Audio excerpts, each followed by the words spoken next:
شروع کرتا ہوں اللہ کے ببرکت نام سے جو نہایت رحم کرنے والا ہے۔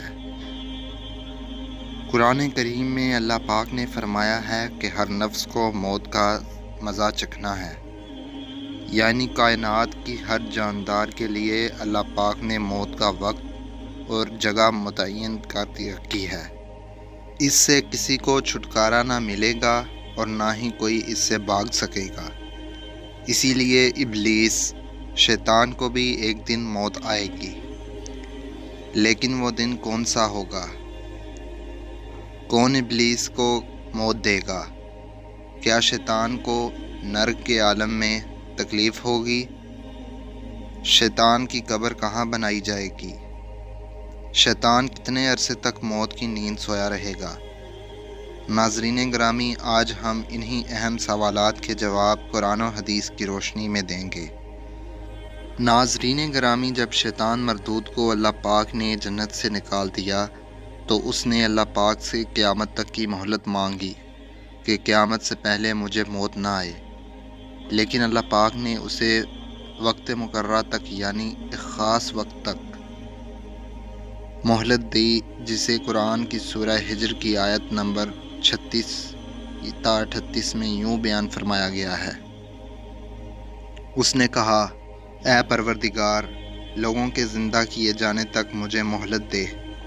فرمایا، تجھے مہلت دی جاتی ہے وقت معلوم تک کے لیے۔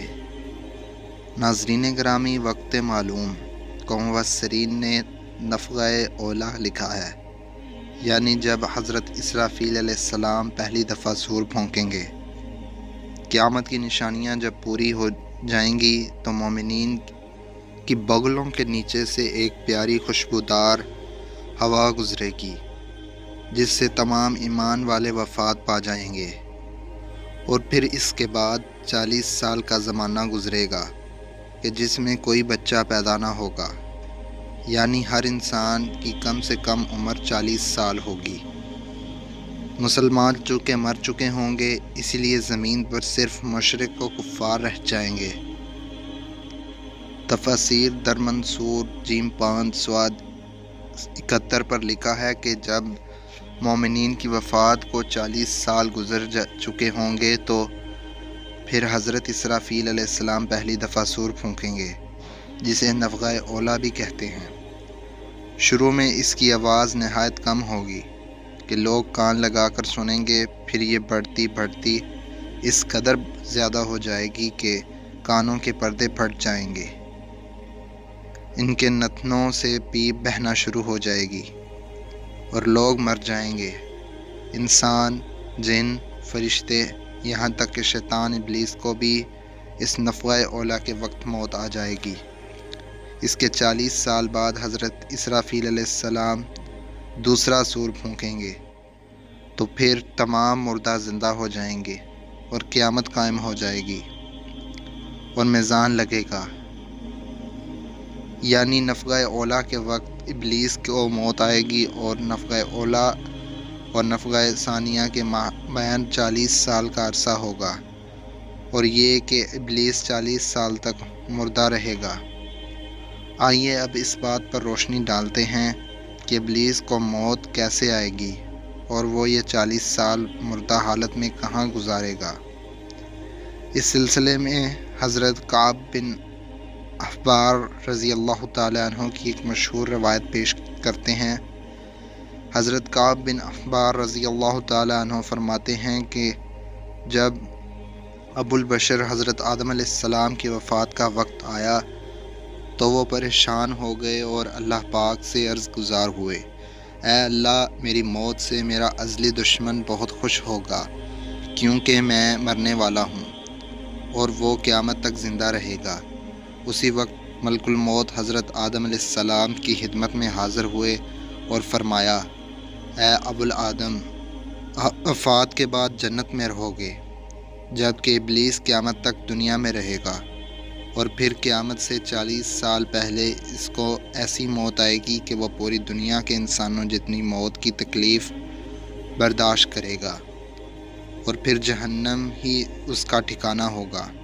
حضرت کعب رضی اللہ تعالیٰ عنہ مزید فرماتے ہیں کہ حضرت آدم علیہ السلام ملک الموت سے فرمانے لگے کہ مجھے ابلیس کی موت کا منظر بیان کرو۔ ملک الموت نے ابلیس کی موت کا حال بیان کرنا شروع کیا تو وہ اتنی دردناک موت تھی کہ حضرت آدم اپنے آنسوؤں پر قابو نہ رکھ سکے۔ لوگ حضرت کعب بن احبار رضی اللہ تعالیٰ عنہ سے عرض کرنے لگے، ہمیں بھی ابلیس کی موت کا کچھ حال بیان فرمائیں۔ لوگوں کی بیجا فرمائش پر حضرت کعب ابلیس کی موت کا منظر یوں پیش کرتے ہیں۔ اللہ تعالیٰ ملک الموت سے فرمائیں گے، میرے غضب و غصے کا لباس پہن کر جاؤ، ابلیس کی روح قبض کرو اور ابلیس سے تمام انسانوں اور جنوں سے زیادہ سختی کرنا۔ جب ملک الموت غضب غصے سے بھر کر بہت سے فرشتوں کے ساتھ ابلیس کی روح کو قبض کرنے آئیں گے تو جو بھی آسمان اور زمین میں ان کو دیکھ لے گا وہ فوراً ہی مر جائے گا۔ جب ملک الموت ابلیس کے پاس پہنچیں گے تو وہ ڈھاڑیں مار مار کر روئے گا۔ پھر شیطان کو موت کی تکلیف دی جائے گی جو کہ ساری مخلوق کی موت کی تکلیف سے بھی زیادہ ہوگی۔ ابلیس گھبرا کر مشرق کی جانب بھاگے گا تو کبھی مغرب کی جانب، لیکن ہر طرف اپنے سامنے ملک الموت کو پائے گا۔ سمندر میں چھپنے جائے گا تو سمندر سے جگہ نہ دے گا۔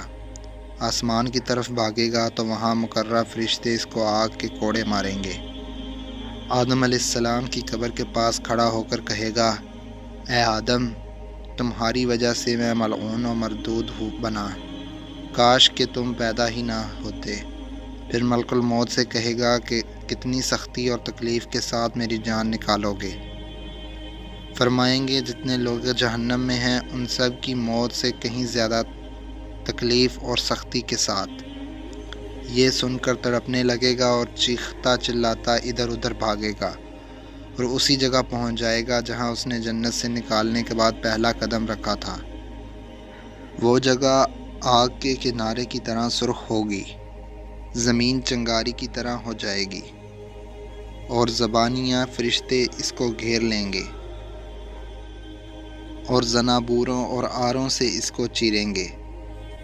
جب تک اللہ تعالیٰ چاہے گا اس وقت تک حالت نز اور موت کے غصے کا شکار رہے گا، اور وہاں جہنم کی سنڈاسیاں لگی ہوں گی۔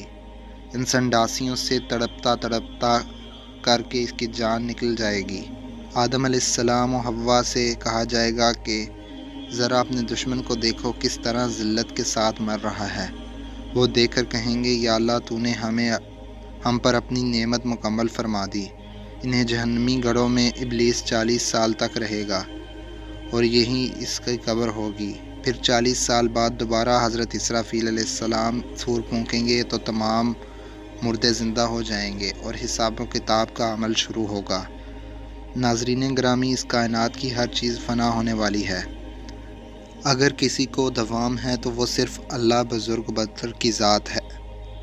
بس ہمیں تو ہر وقت تیار رہنا چاہیے کہ کیا پتہ کب کون سی گھڑی ہماری اس دنیا میں آخری ہو اور پھر ہمارے پاس پچھتاوے کے علاوہ کچھ باقی نہ رہے۔